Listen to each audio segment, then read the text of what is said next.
I'm so excited. I feel like Me too. we've been running around like maniacs today, but we're so excited to have Julie Theis in the lobby with us. The H is silent. Yes. Yes. Rhymes with nice. Yeah, I mean, I was telling you I'm blonde, so it might take me a few tries to get it correct, but we're so excited to have you here. 100%. Thank you so much for coming on the show.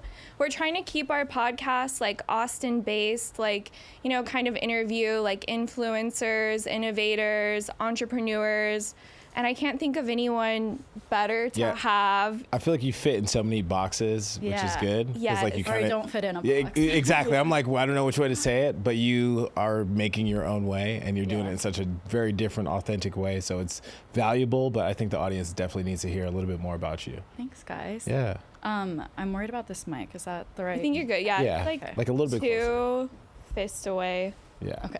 Yeah. And I'm like, okay. See, And that's see, this is the authentic stuff. I know. Every time we're in here too, we start like sweating. It's like the lights and the heat and it's- everything. It gets hot It's here. good right now. Yeah. So, I mean, we talked a little bit about heat, right? Like, where's home originally? Because I want to make sure I understand this. I'm from Montana Okay. originally, and I moved to Austin 3 years ago. Okay. Didn't know a single person here. I Left was in- very impulsively. Yeah. Yeah. What And was then- Montana like? So small. I Okay. grew up in a 5,000 population town. Okay. Montana has 1 million people for the whole state, so there's more cows than there are people. That's true. So I grew up super small town, but I was always like, I'm gonna get out one day. I hate it here. Yeah. I was so cranky, and all my teachers would be like, oh, you're gonna just love it. When you grow up, you're gonna feel different. I'm like, no, I'm not. And I grew up, I still don't feel different. So, like, you still won't go back to live? Maybe like once a year. Okay, I'll got go it. back. Yeah. Do you think you would have, like, your vacation home there? No. Why would Okay. you have a vacation home? So I only ask because I used to work out there. I used to work in Montana. So I've been to Billings, and I used to also work I was in... born in Billings. Okay, there we go. And I used to work in Boise. Okay. So I think they're picturesque, like they're beautiful. Yeah. But I can imagine if, I've just done it. Yeah. People are like, it's so pretty in the snow, and I'm like, I did my time. I mean, I'm from New York. I feel the Yeah. same way. And I'm not from maybe like certain parts of New York that everybody's mind may go to. Yeah. But I feel the same way. Like, I'm like, I did it. I'm good. I don't Yeah. want to live there. Done it. I'm on to the next. Yeah. Yeah. I feel like I can't see you going back there because I feel like you're like onwards and upwards No. into. And I was very similar, like not completely, but how I am now. Like imagine this in Montana. Yeah. Oh, That's yeah. a lot. You were a riot, I wasn't very like understood. Yeah. which is to your benefit. That Yeah. makes sense. Yeah. And then Austin, you've been here 3 years.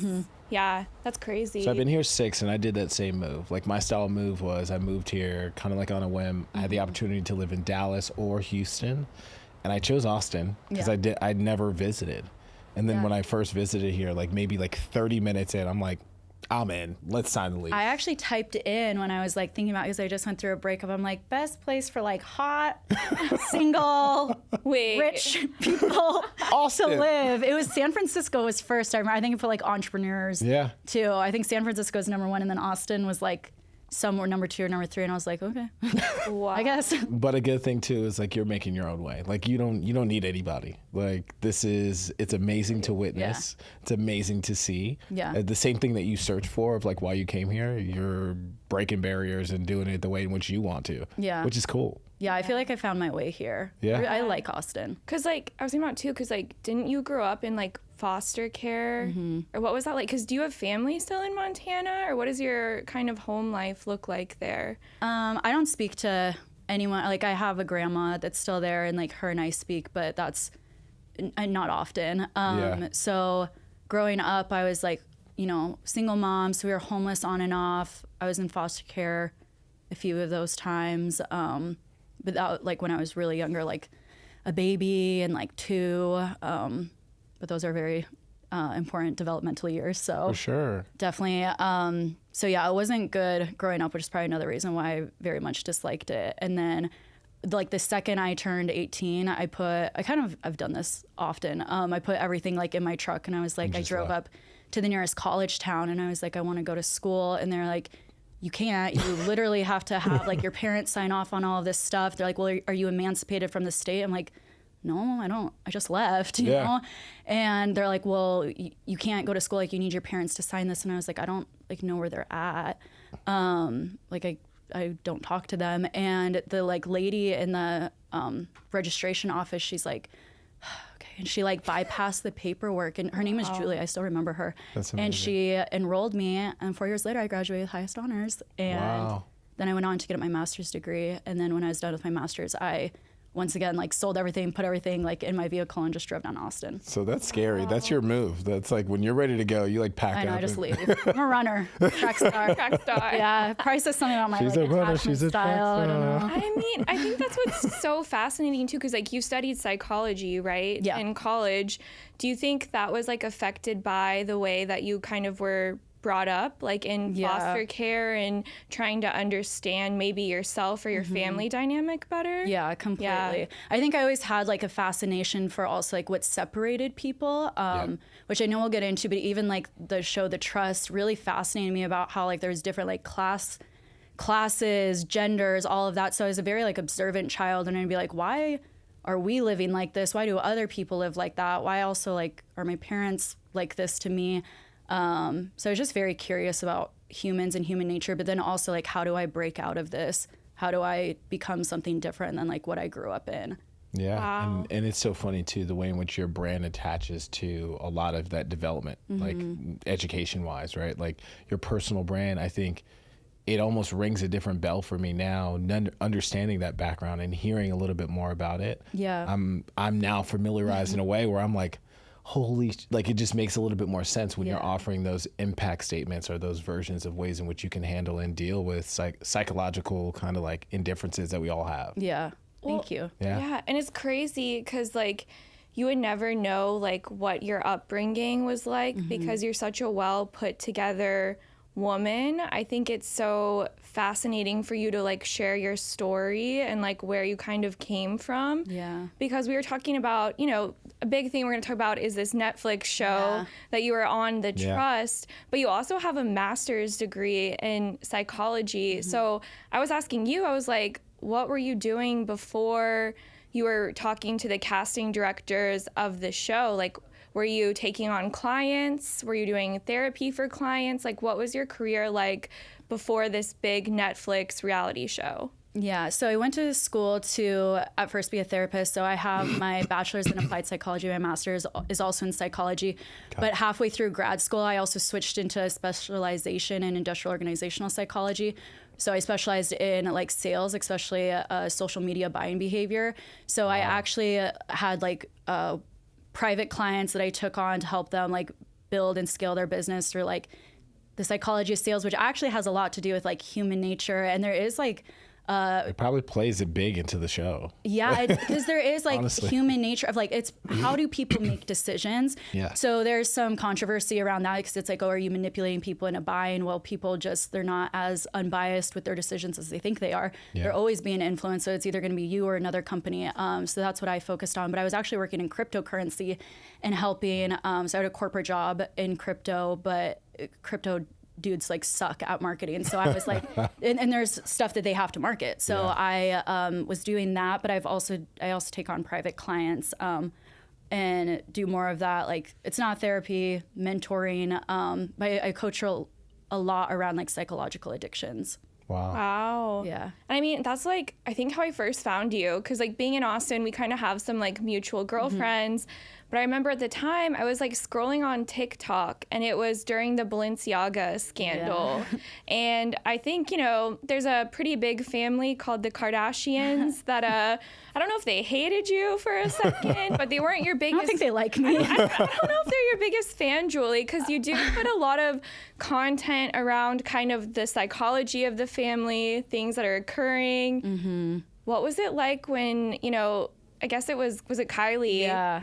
Kind of came for you in your comments with a video you posted? Yeah, I did a video as a joke. And kind of like calling out just the Kardashians because she released photos of like her kids during like the Balenciaga scandal. And I was like, oh, Kris Jenner telling the kids to release the good photos. And Kylie commented on it and she was all like, this is why I don't post the stuff. And I'm like, I commented back and I did a response video and I was like, I get that shit's frustrating.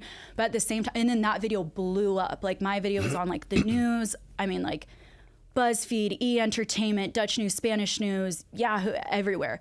And I'm like, do you see the impact of like you kind of throwing a fit and being the victim right now? Which like, I get it. It probably sucks. Like you're always under like constant scrutiny. However, the attention this got, like this is not what my videos don't deserve attention. Like what Balenciaga was doing with like blatant child pedophilia in their ads. And I'm like, you could have said one sentence and statement and stood up for something that's far more important than this video, but you only speak out against things that impact you. And I was like, kind of like you did with Astroworld. And so there were a lot, because I doubled down, there was a lot of like hate of people who love them. And I'm like, they don't care if you live or die, newsflash. Yeah. But I got a lot of praise for it too, because I'm like, oh, I said what I said. Yeah, something that you double down on right here, like you just speaking about that moment, saying, well, look, you make your comment, people are going to hear and allow that comment to ring a bell in so many different ways. And then you even speak to where you double down on it, right? And I'm like, look what's happening. I'm like, this isn't important. Related it to another moment. Things. It's like she could have even just commented on Balenciaga while still replying to you, right? Like, I mean, why did she have to say anything at all? Because I feel like she knows the power and influence she has, right? And so I'm sure it struck a chord. Yeah, it must have struck a chord. See, it's hard too, because like I think about if I'm ever in those moments, I would probably fuck it up and do something wrong. Like I don't know if I had that same psychological They're not perfect and they're not backing. required to be, but it's like the fans. It's like, don't be real careful about putting your idols on a pedestal. Awesome. That's very well said. Yeah. Did your like following go up from that? Yeah. It was on like it was on like news channels. Yeah, right? I know. Like Entertainment Tonight or something. My ex boyfriend at the time, but he was like, yeah, my mom was like, I saw Julie on like Entertainment Tonight. Like, yeah, that's me. Like, Mom, what'd you see her on there? Yeah. Well, we always talk about that too. It's like, is all publicity good publicity? Like, I'll take anything. Yeah, I don't know. I've like, I struggle with that because it's like, I kind of agree with the sentiment that, you know, controversy sells. It does. Chaos sells, being bold sells. But it's like, I'm also someone who I see both sides. So I think that might hinder me because I'm like, no, I can see this side, I can see this side. But I think content does much better when you're like, no, like very black and white because it really inflames people. So sometimes I will take a stand when I'm like, I can see the other side too. Well, I think that's a tough part too, where you have this version of this psychological understanding. Yeah. A lot of people I have to turn that off sometimes. Right? Like how do you turn that off? I have to like, it's in the same way when I like consulted on marketing. It's like there are what's going to, like I would say in marketing, I would tell my clients, it's like, sell them on what they want, but give them what they need. It's like to get them in the door, you can have something way more bold that is going to like trigger what your client would want or kind of like make the content blow up. And then, so that's kind of how I look at it. It's like, I might do something way more bold or especially on the trust, I was like very like sassy and bold. And I was also my other self, but there's a lot that like got cut out. But then I can do things like this and it's like, we can have a more long form conversation. And it's like, well, I'm not that crazy. Yeah. A little crazy. I don't think you're crazy at all. No. Yeah. I think context is important and you got to be fair. Yeah. And you got to remember it's like an entire season is only minutes of anything that actually went on. I mean, I think people can't even understand that until you like go on a reality TV show. I know. I used to say too, I'm like, oh, you got a bad edit. I'm like, they can't like make you say something that you didn't say.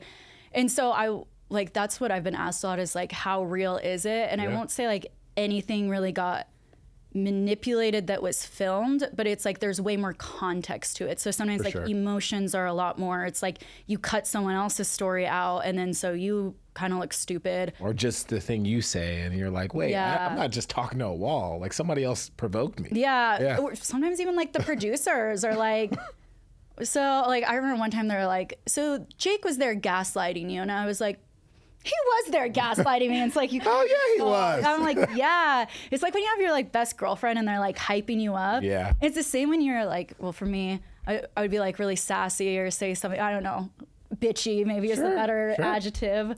Don't you worry. So do I. But then it's like they're like hyping you up and they're laughing and I'm like, this like I'm killing it with this comedy bit. I'm gonna keep going. And then they like cut all the other stuff out, and you just have a line where you sound like the worst person alive. I'm like, And it's wild to know that that's someone's job. Like somebody has perfected that. I love that for them. I think it's same. I can't even be mad because I'm like, you got me. Okay, It's a superpower. we were talking about this. We were talking about this yesterday, actually, like reality TV. He was like, "Cass, are you like amping yourself up with the podcast to like be on to go on a show?" Yeah. TV, and I'm like, no, that's not where my mind was going at all. So I think about someone like That's not where my mind was going either. I know, I didn't think so, but I'm like, you know, you're putting out this content that's like, you know, provoking people in certain ways around psychology. So I'm like, how did you get cast on the show, or was that? It was separate. Okay. Like completely separate. So it was like right when I started my TikTok, which isn't how I was found. So I wasn't doing the like psychology dives of the, like the celebrities or anything. But when, like I said, when I left Montana, I had gone through a breakup.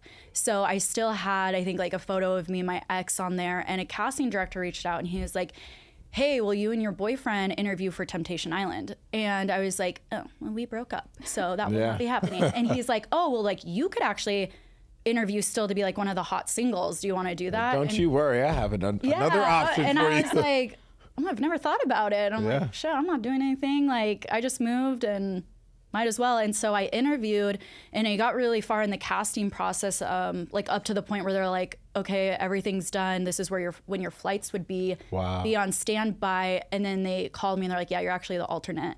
And I was really like sad about it. And I was like, well, that was stupid. Why was that put into my life? Like I was even looking for that. Yeah. What a waste of my time.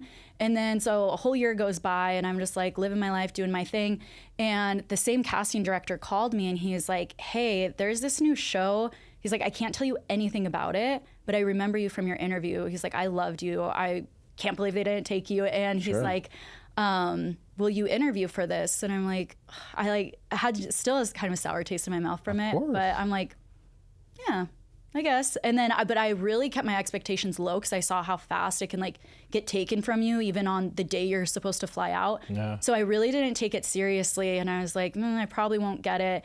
I didn't tell my work that I was leaving. Like I had gotten a new apartment with the salary I was making at like the other job. Yeah. And like I have a dog, all this stuff. So I wasn't making any plans to leave. And then they told me that I got the show and I was like, oh my God, like what do I wear? What do I bring? And they're like, don't worry about it. People will call you. It'll all be like done. And they're like, but you leave in 5 days. Wow. And I was like, okay.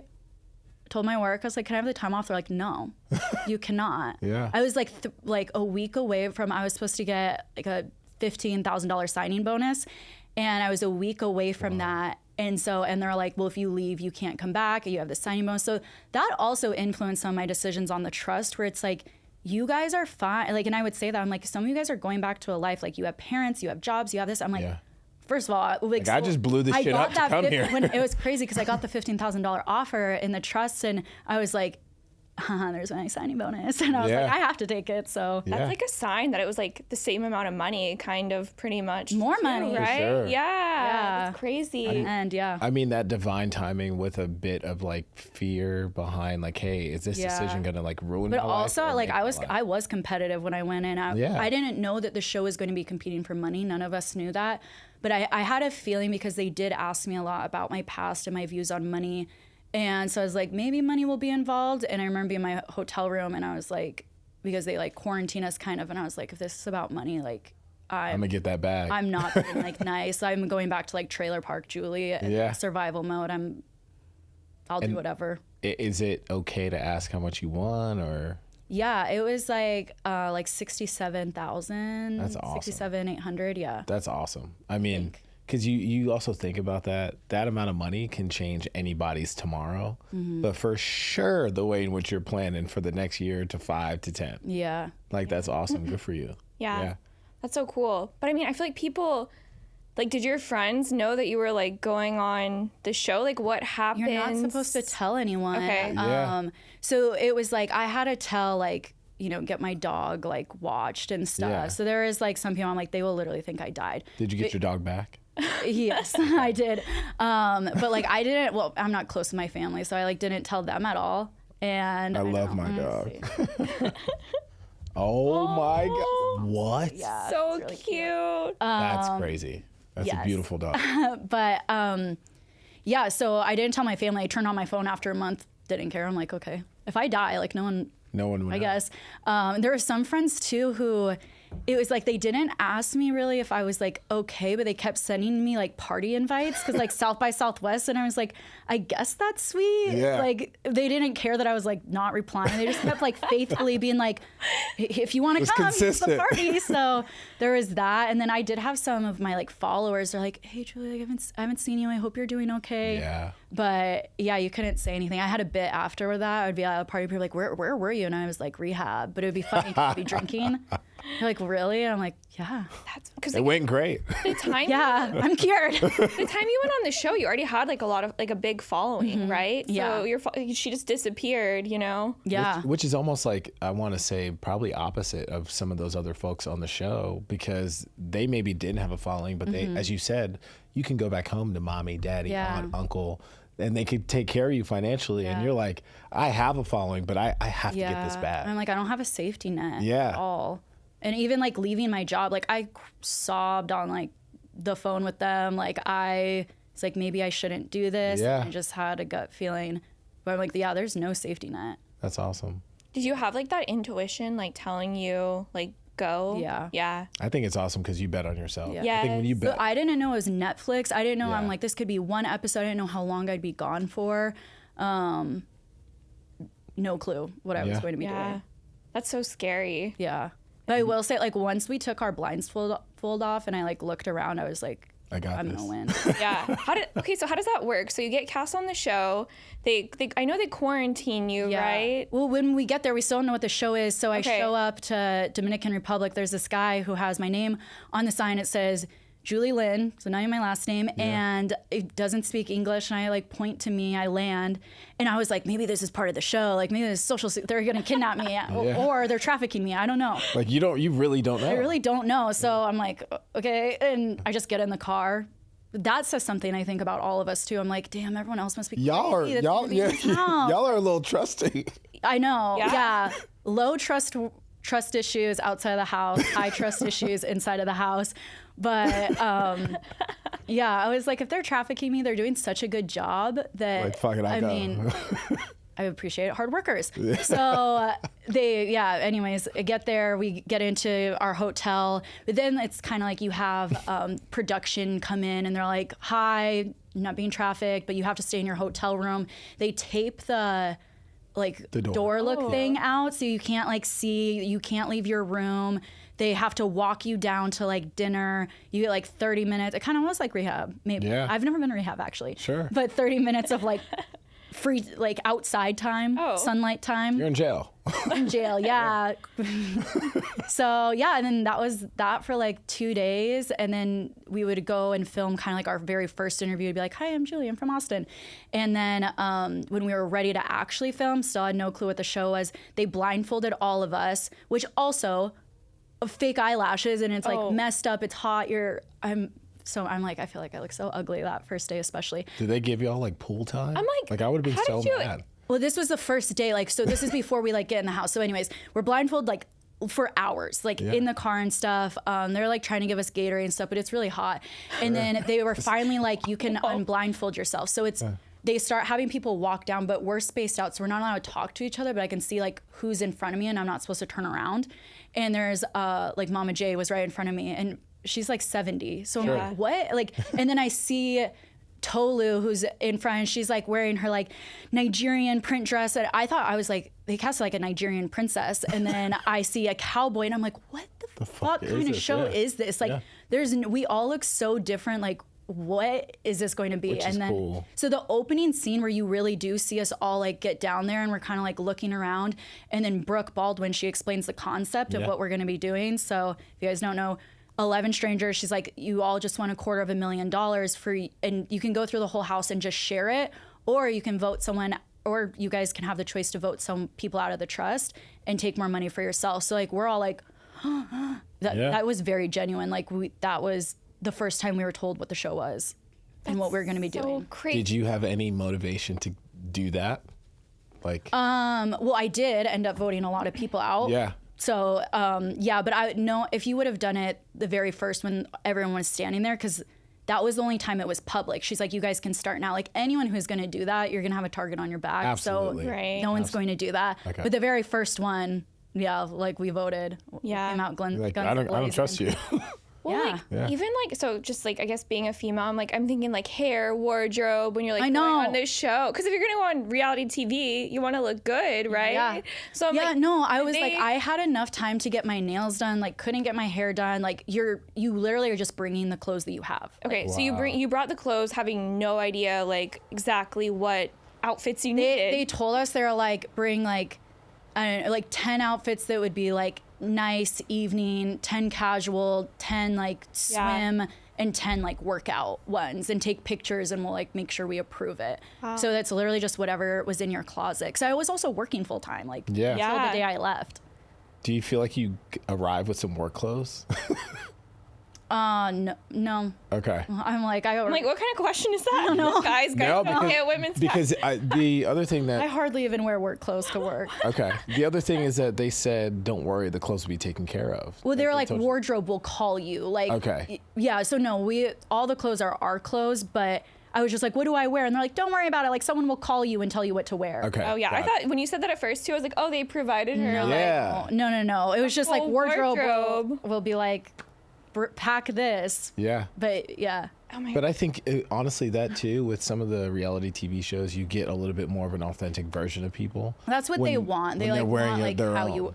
They want you to be off base. Yeah. A lot of women talk about that go on like some of the dating shows, because you can't tell people that you're going on the shows. So then you can't go to like a boutique or a brand or be Do like certain shopping. hey, like, can you give me some stuff because I'm gonna go on a show, you know? So it's like you're either like fronting your own money to like Yeah. buy all these outfits and hope it works out, or And it's good. It's reality TV. So Yeah. it's supposed to be more like, it would be like very, you kind of see it in shows where it's reality TV, but people have, it's like, look at the Selling Sunset, like them Absolutely. first season Absolutely. compared to like now they're, Totally different. yeah. yeah. But then it now brings me to another point where it's like, I hear you just make jokes, right? Yeah. You make jokes while we're just like just going through questions, having our conversations Yeah. here.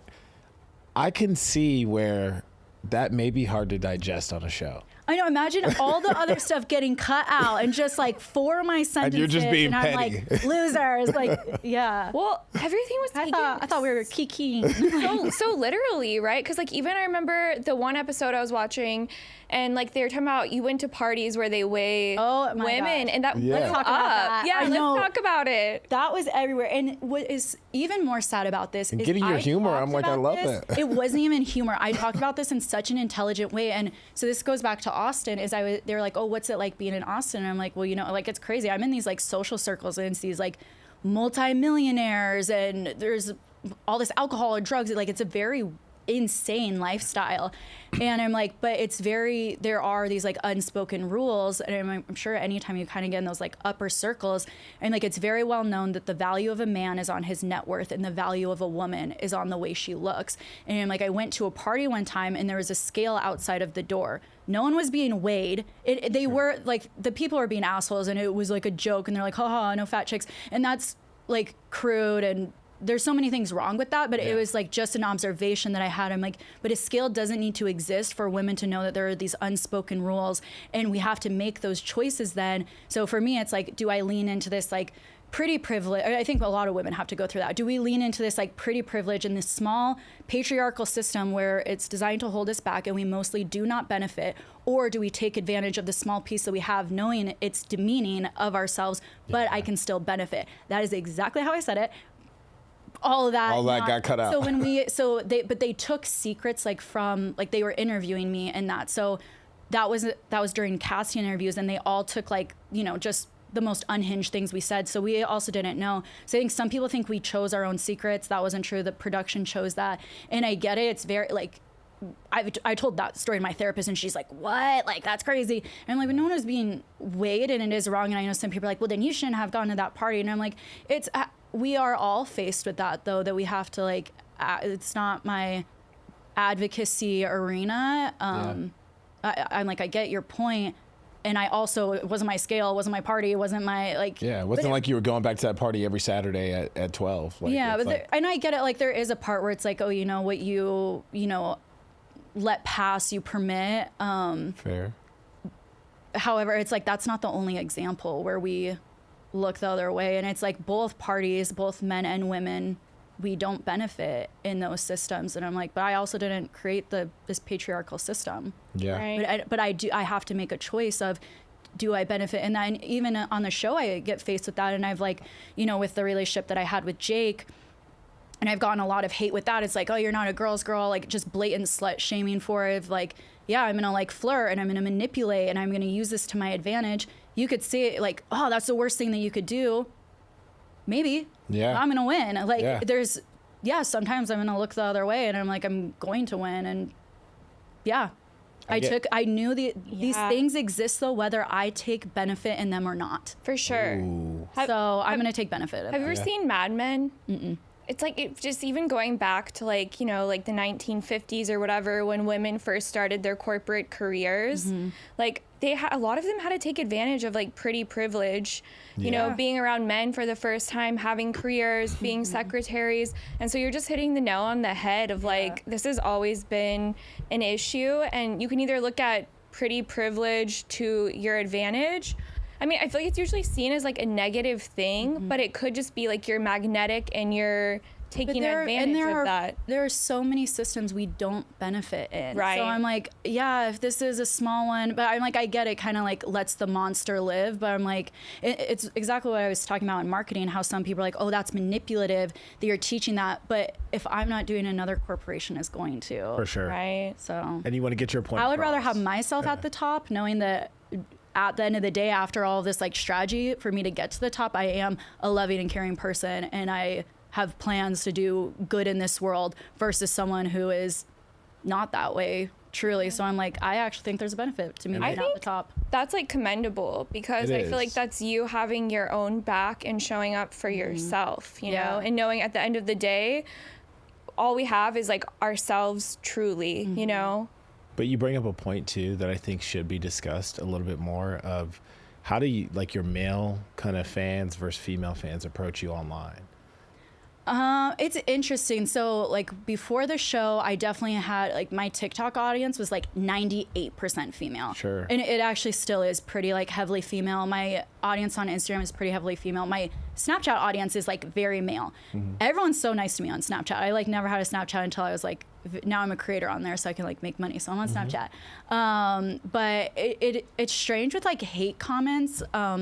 Publicly, I get more hate comments from women, which is disappointing. And a lot of them are like, you're not a girl's girl, like you're not. I'm like, well, I've never been such a not girl's girl that I'd go to a strange woman's page and just leave hate comments, but each their own. But I've had some but I've had a very aggressive like men in my like DMs too.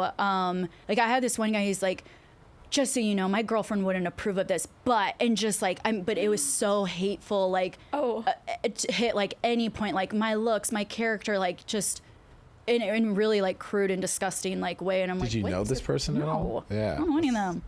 That's fucking weird. Yeah. So I don't know. It's like it's weird on both sides. Well, we were talking about like going down in the DMs because like the worst shit happens there too. But I was after being on the show, I feel like, you know, did you have any like celebrities kind of like hit your DMs? Like, because you get that visibility and like you're a beautiful woman, you know, I'm just like, I feel like maybe that opens the doors for dating a little bit.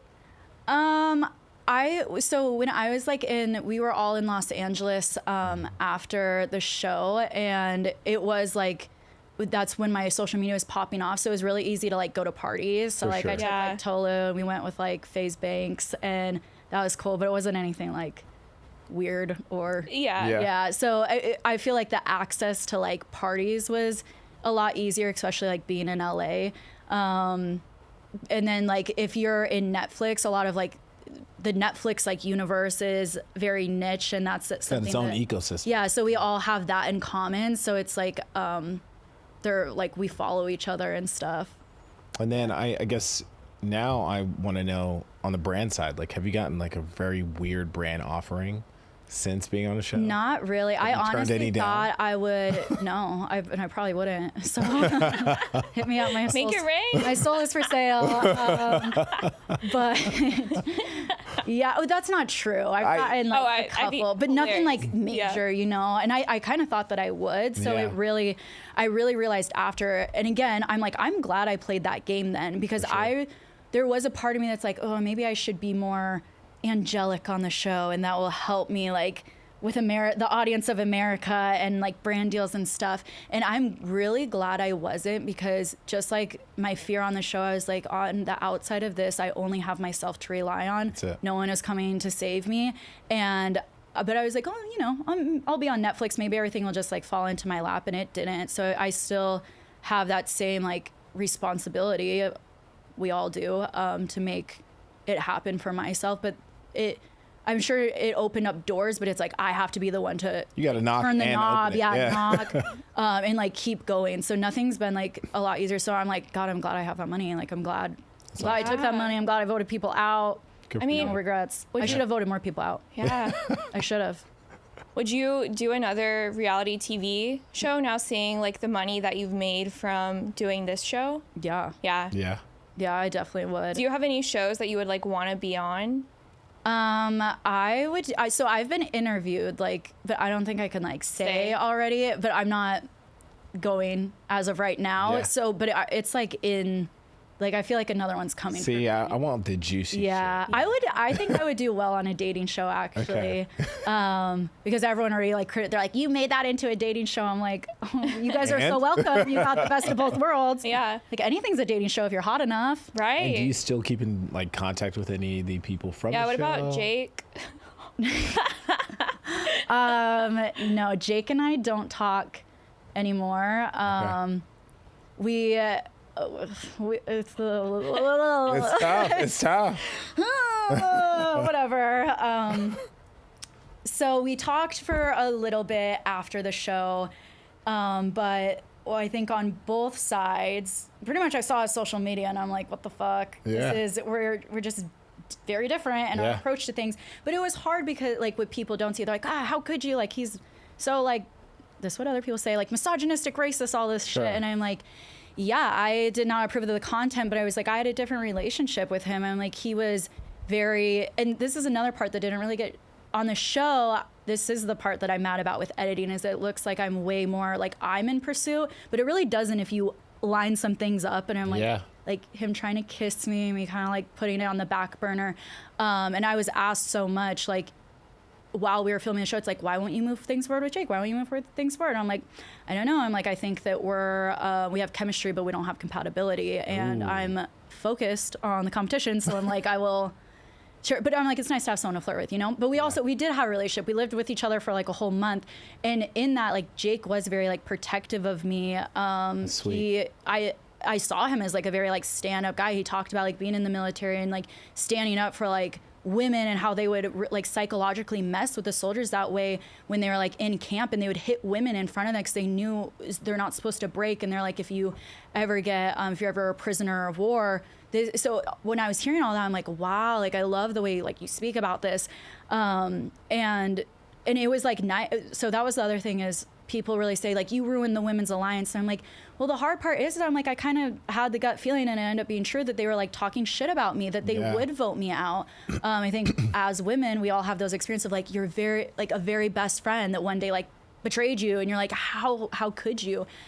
So it's like, I went in with those biases, but also it's like, it wasn't just biases. I'm like, y'all didn't fully like me. Yeah. And so I'm like, and you could feel it. Yeah. And I like said at one point, it's on the show, but they're like, you're not a girl's girl. I'm like, I am a girl's girl, but I'm not your girl. Ooh. Like, ooh, that's a good one. Like, because you're not being like, and I'm like, Jake is not mad at me. Like, we could fight so much, and I still knew like he was never going to vote me out.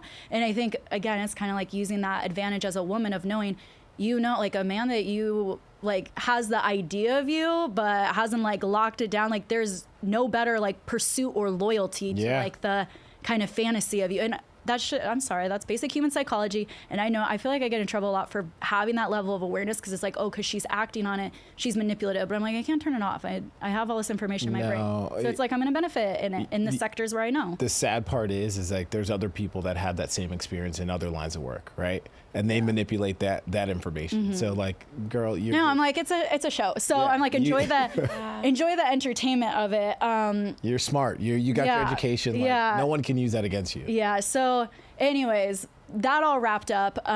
Jake and I think, we try to talk afterwards, or like, can this work in the real world? I think we just realized that we're not compatible on both sides. And then when the show, and then I really like distanced myself. I unfollowed him, and then the show is coming out and we see the trailer and like our kiss is in it. And I don't know if it was like him or me, we were all in a group chat. Some of us, not everyone. Some of us were in a group chat. And we're like, haha, the trailer. And everyone's like, oh, Julie, Jake. And I'm like, ooh. And I think he was like, hey, we should talk before the show drops. Like, I feel like he's like, what's up? Like, you're kind of distant. And I was like, oh, yeah.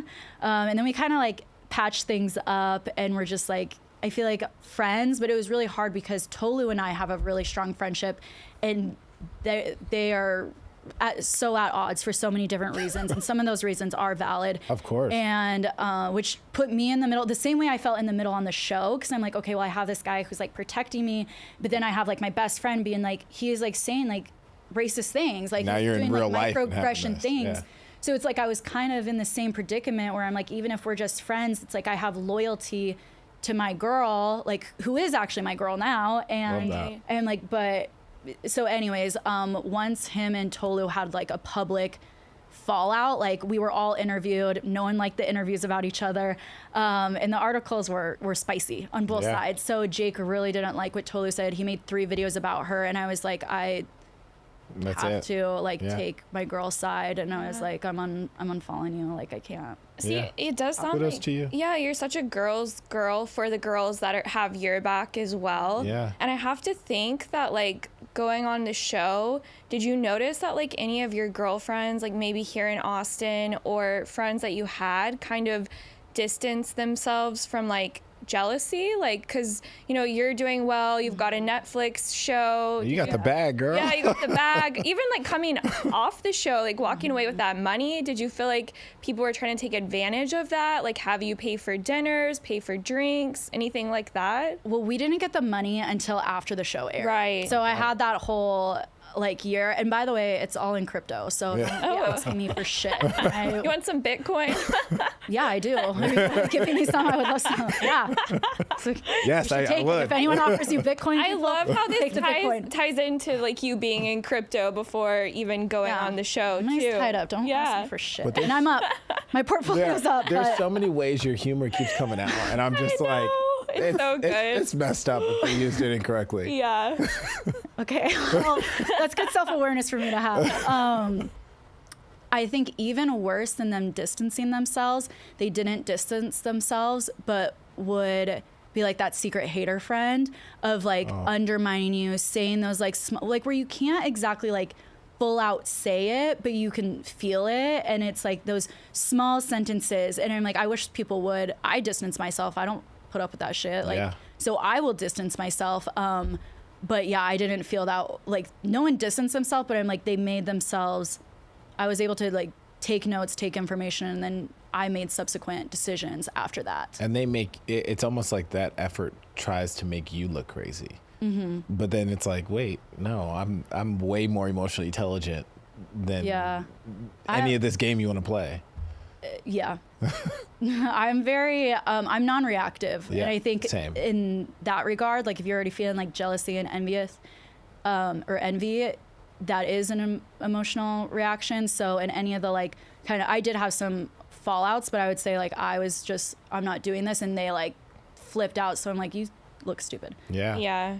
Did that like also affect your dating? Like once you got back here in Austin, like dating in Austin, like are you on the dating apps? Like are people recognizing you? Do you feel like they're trying to date you because you've been on the Netflix show, you've got the bag, you're beautiful? Like, Oh, everyone knows Austin. Dating in Austin is crazy. And so obviously it was like I came back and then there was a whole like year before like anything came out. So I was also pretty like emotionally unavailable because I thought I was supposed to film another show in August, or I thought so. Oh, wow. Didn't. I ended up, it fell through. I didn't get it. So when I first came back, I was like, I'm not trying to like date at all. Then I like kind of was like, this person, like, there's no way I'll like fall in love with you. Like, that's fine. Yeah. And like, he didn't care that like I was on a show. Like, also didn't care about anything, including me.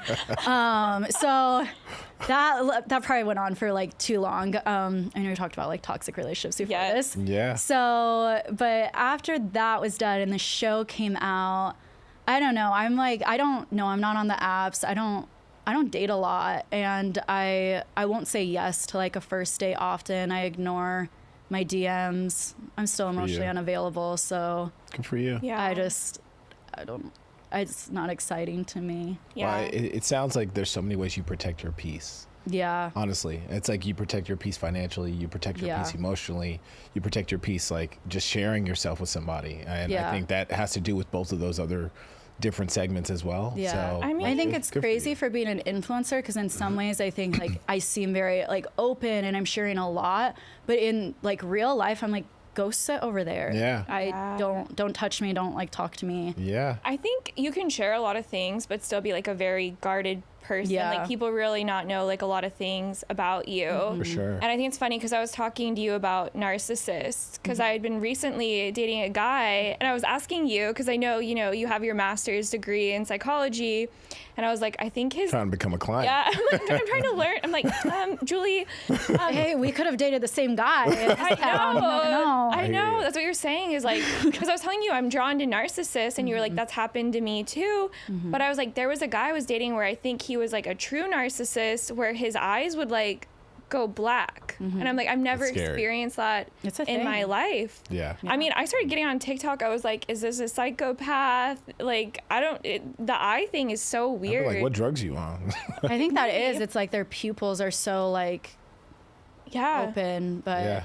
We were saying it's almost like they're not human. Like it felt like I was Felt like it looking at a wasn't real. demon. I don't know. yeah, Yeah. people snapping that anger. I know. But do you feel like you've been drawn to like narcissists at all or Yeah, I think I'd say it's like my favorite Why? flavor of human.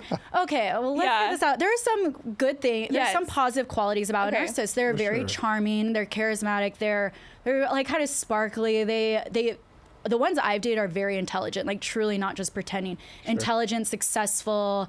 They've been entrepreneurial. I love a good chess game. Like I think no matter who I date, hopefully I'll end up in a healthy relationship. And I have belief for myself that I will, but it's like I still need that mental chess and narcissist play. Like my ex, I'm like, you're a great chess player. And like I do value, I value that. Yeah. I think that because they ray on like some of that extreme side, they're exciting. You can mistake that, but also I I'm love like, how you have this like all listed. yeah, I think about I'm it. over here like I think grinning a about little it bit with 'cause I'm like, this girl myself. has this down. I think about it quite often. And if you grew up in an environment where love was restricted and Yeah. you had to earn love, a narcissist becomes very addicting. And that's where like I've gotten judgment before with some of my relationships and like, yeah, but you know psychology and you know all this. I'm like, I can cognitively know it, but it would have been impossible for me to come from like, I grew up in extreme like abuse. Yeah. And so I'm like to come out of that and not have a messed up attachment style. Like people have messed up attachment styles and, they have had divorced parents or maybe like some experience small emotional neglect. I'm like, if you're being like physically abused, like you're not going to come out of that. So I'm like, there's a part of me that, with a narcissist, you are always going to pick someone who will never choose you, but you can always be in that cycle of like, can I prove myself to be chosen? And then you also don't feel like fully worthy of being chosen, but it's a very familiar environment. I actually had my ex, the narcissist, ask me, and he was like, at this point he was being kind of self-deprecating, but he's like, why are you even with me? And I think he wanted me to like hype him up. He's like, why are you even with me? And I'm like, because you reaffirm all of my childhood wounds that I'm not good enough. Oh, it's so self-aware. Yeah. Yeah. I mean, I feel like we can be self-aware and then still be like delusional and like kind of going for the narcissistic people. I think don't forget though that like I was thinking about this kind of on the drive of because I knew we were going to talk about dating. And I will say though, I think that one of the problems with dating is the level of self-responsibility that we don't have in Austin, I think is running a little bit rampant. There's a lot of victim behavior of like, oh, like it was my ex's fault, and narcissistic abuse is terrible. Like abuse shouldn't happen. However, I'm like, where is the line where we do take responsibility from it? And I'm like, I see the memes. I make some of the memes. I think they're funny. I get it. I get that there is such humor in honesty and it being like, oh God, like I feel seen. However, don't forget that like you can also choose different. It's funny to like make fun of our past selves, but to use that to validate your current behavior, it's like, cool, then stay stuck. Yeah. Right. Yeah, I love that. Yeah. And I think it's interesting too because I feel like you talk a lot about the way that men and women bond, which is so different. Yes. Mm-hmm. And I wanted to bring this up because Roger is here. It's what I love about having a male co-host because I know you did a video talking about vasopressin. Yes. Right? And that's like, is that what's released when a man's bonding? Is that what it is? Vasopressin? Yeah. Okay. So, I don't remember. Let me go in the archives of my brain. Okay. Yeah. Okay. So women bond mainly through oxytocin, and that's released. It's the cuddle hormone, but it's like released when you have sex, when you orgasm. So that's why I like really caution women. I'm like, this isn't even from like me being a prude, but it's like, do not sleep with these men because you will end up attracted. Men do release a level of oxytocin, but they also release. What's the main male one that you take steroids for? Testosterone. Yes. Thank you. I'm not stupid. I knew it. No. Testosterone. I'm getting my lesson right now. So they also release testosterone, which blocks a lot of the oxytocin. And so, especially when they first have sex with you, when they orgasm, they actually like you less. Because not enough like oxytocin is released. However, oxytocin in the body will get released if they have already built up vasopressin. Vasopressin can get released when we solve a challenge, when we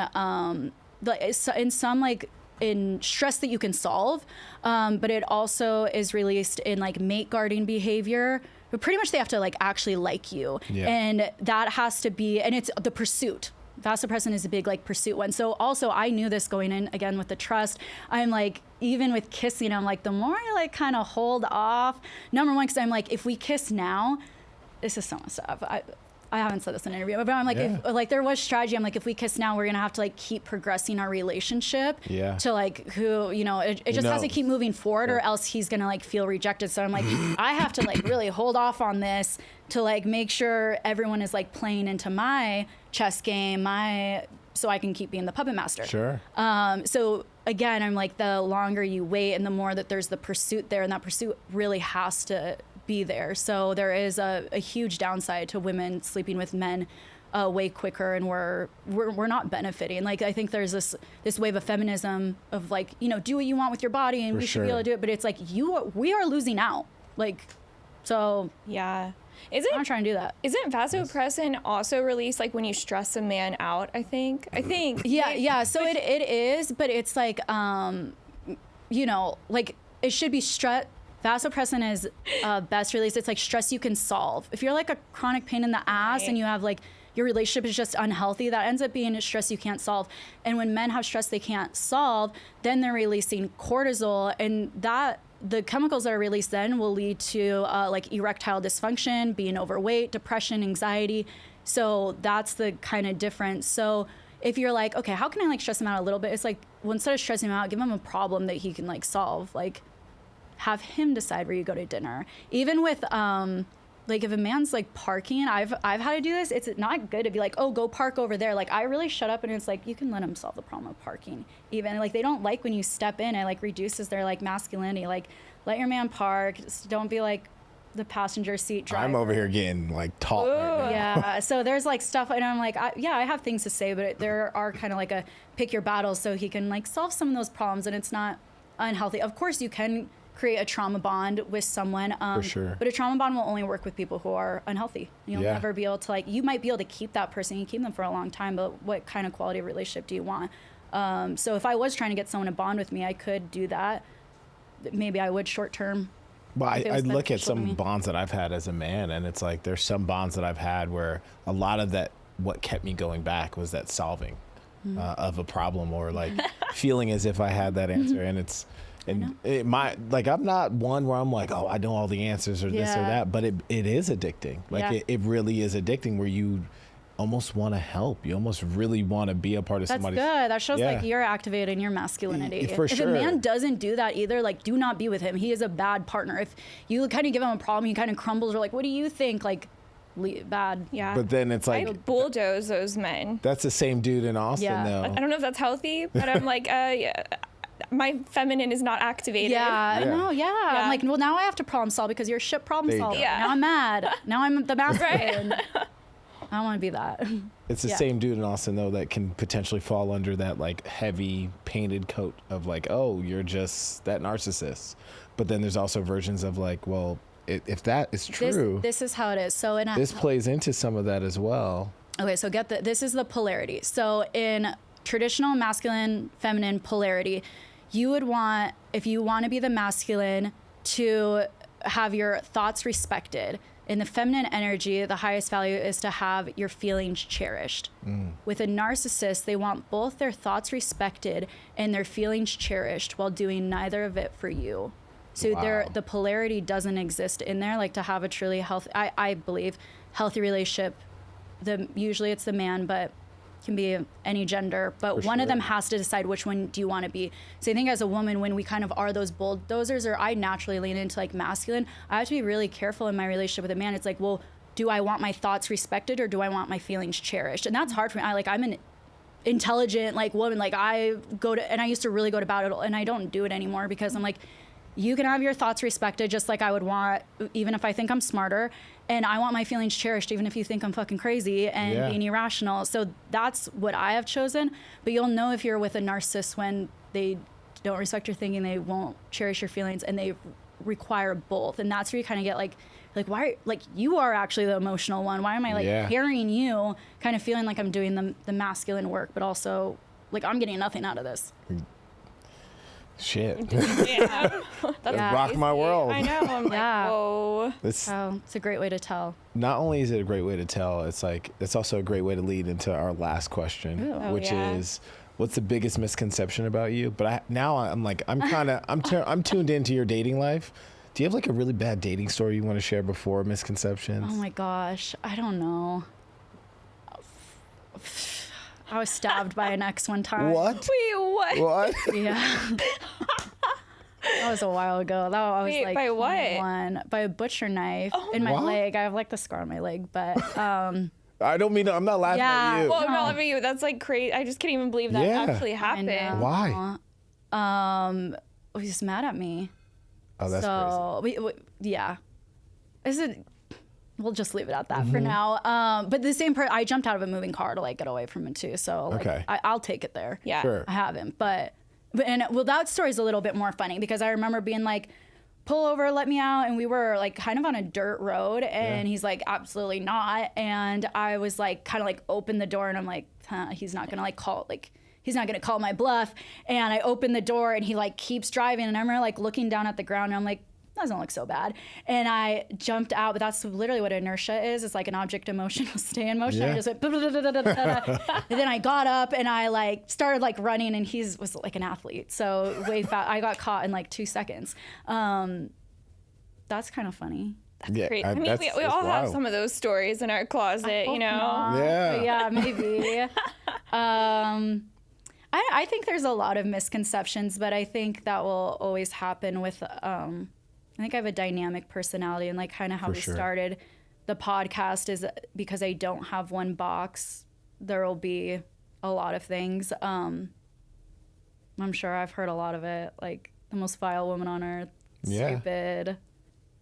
I don't even know what people say anymore. I think after just having exposure here to you on this episode, like you are more dynamic than you present yourself to be. You are like so many other things that I think the world really should know. Yeah. And I mean, it's not so good for marketing though. Like kind of going back to that, like people don't love always a dynamic character. It's harder to like read across. And I actually think that the producers on The Trust wanted to go there with, and this is actually a new thing that they've started to do in movies, is presenting this morally ambiguous character. Sure. So you have like Walter White from Breaking Bad, Daenerys Targaryen. So this ends up kind of, they have like an anti-hero or antagonist characteristics about them. Like they have that dark side, but because they have a backstory, you empathize with them and you understand them.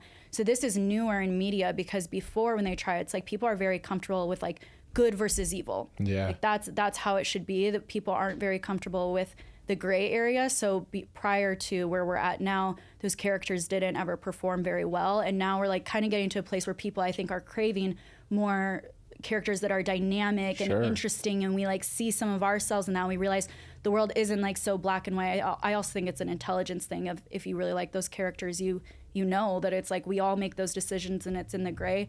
And I do feel, and this is how I feel about myself in general, that I was put on the trust because I'm not black or white. There's parts where it's like, oh my gosh, she did a bad thing, she manipulated, she lied, but it's like, but I can see why. Like she had to provide for herself and all that. So I think they actually attempted to do that, but it's actually really hard to do in storytelling when you're writing even a book, of how do I like make this character just right so people like them and they don't, and that it requires time and it requires like a depth of their backstory to be developed.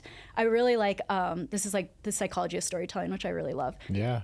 Obviously. And yeah, so they it's kind of a new thing, but yeah, you need a lot of time to develop that story. And I don't think it came across so well on a reality show because we don't have enough time. There's not a second season about me. There's only like certain parts. I actually think I got amazing screen time. Very happy with that. For sure. But yeah, so I actually think they were attempting to like portray me as morally ambiguous and kind of this gray character, because they had like kind of all good and I don't know, maybe some villains, but some people are just like, nah, villain. Yeah. Yeah. I mean, I see where they were going with the vision. You have a lot to offer, and even you just explaining that, I think of a movie that I just watched. I'm gonna get the name wrong. I want to get the name wrong because I want to be able to make sure we could use the clip. It's Salt something. Salt something. Salt.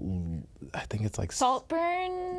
What's yeah, that? Yeah. Murder on the Dance Floor song. I think it's Saltburn. Yeah. And I don't think you need to watch this. Yeah, I don't think he's not morally gray though. He's like dark. He no, is, but it's when you like them. Yeah, though. they do this build up. Oh. Yeah. And the build up, it was the entire movie. Yeah. And then you get to the end and you're like, you're sick, but like It's like Anakin Skywalker. It's kind of like when I'm like, I kind of like this guy, but then it's like, you know.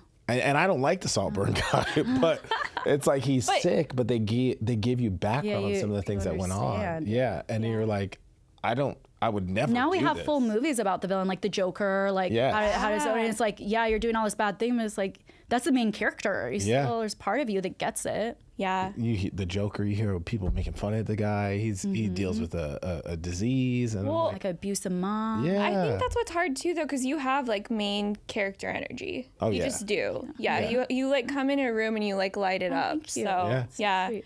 Well, thank you so much for coming on our we appreciate it. podcast. Yeah. Seriously. Before I let Roger close it out, where can people find you on like social media? Yes, I'm on all the social medias. You can find me on, you pretty much type my name in, Julie Theis, Theis. But I'm Julie Theis Official on Instagram, Julie Theis on TikTok, Julie Lynn Theis on Snapchat. I might combine them, but I was into almost one. I was Sure. I was gonna give you a hard time when you said you were on Snapchat. no, but you know what? Snapchat is the pays. highest paying Yes. creator Yes. fund right now. Yep. Yeah. I did a podcast before this one that came out before I was on it, and I was like, we were roasting Snapchat. We're like, this is for like people who can't grow up, but Snapchat is like the nicest one to me. Everyone's so nice on Snapchat. I'm like, I hate you guys on Instagram and TikTok. And they pay, as you said, like the Yeah. people are nice, and it's almost like a younger generation. They give you on there. crystals. Yeah. What? I need to get back on Snapchat. Well, you have to be a creator though. Oh, Yeah. I'll create something. I know. Whenever I like put something out there like doesn't give me crystals, I'm like, where are my Why did I do this? Does that convert to Bitcoin? Exactly. Yeah. We'll see. Yeah. Can I have Bitcoin instead of crystals? Well, we want everybody to come back next week. This episode's been awesome. So It's Yes. a pleasure to meet you. Thank you guys. Julie, the H is silent. Very similar to nice. So Julie Theis. Theis. Okay. It was a pleasure to have you. Thanks, We want everybody to come back next week because we know it's going down. Thank you so much. Thanks, guys. This is good. This was so good.